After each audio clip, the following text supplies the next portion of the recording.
વિસાવદર નગરજનોનો વિવિધ સુવિધા માટે નગરપાલિકામાં ઉગ્ર રજૂઆત। વિસાવદર નગરપાલિકામાં પ્રમુખ દ્વારા ચાર્જ સંભાળ્યાને માત્ર 4 મહિના જેટલો સમય થયો છે, ત્યારે વિસાવદર પાલિકાના પ્રમુખનો તાજ સંભાળવો, તેની સાથે જ વિસાવદર શહેરમાં વિવિધ પ્રસંગ સાથે શહેરીજનોએ અને આમ આદમી પાર્ટી દ્વારા નગરપાલિકાને રોજ ઘેરવાની તૈયારીમાં હોય છે, જેમાં આજરોજ વિસાવદર સરદાર ચોક ખાતે રોડ, રસ્તાઓ, ગટર, લાઇટ, પાણી અને કરવેરા વધારા જેવા મુદ્દાઓ સાથે વિસાવદર નગરજનો અને આમ આદમી કાર્યકર્તાઓ ભેગા થયા હતા। ત્યારબાદ એક રેલીના રૂપે વિસાવદર નગરપાલિકાના વિરોધમાં નારા લગાવી નગરપાલિકા ખાતે પહોંચ્યા હતા,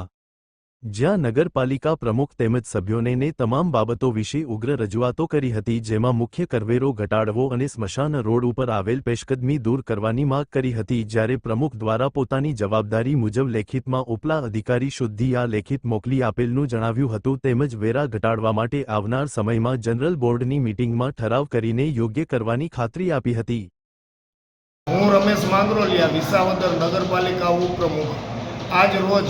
તારીખ 21/7/2025ના રોજ વિસાવદરના શહેરના નાગરિકો તેમજ આમ આદમી પાર્ટીના આગેવાનો દ્વારા થોડી વાર પહેલાં વિસાવદર નગરપાલિકાની અંદર રજૂઆત કરવા માટે આવ્યા હતા।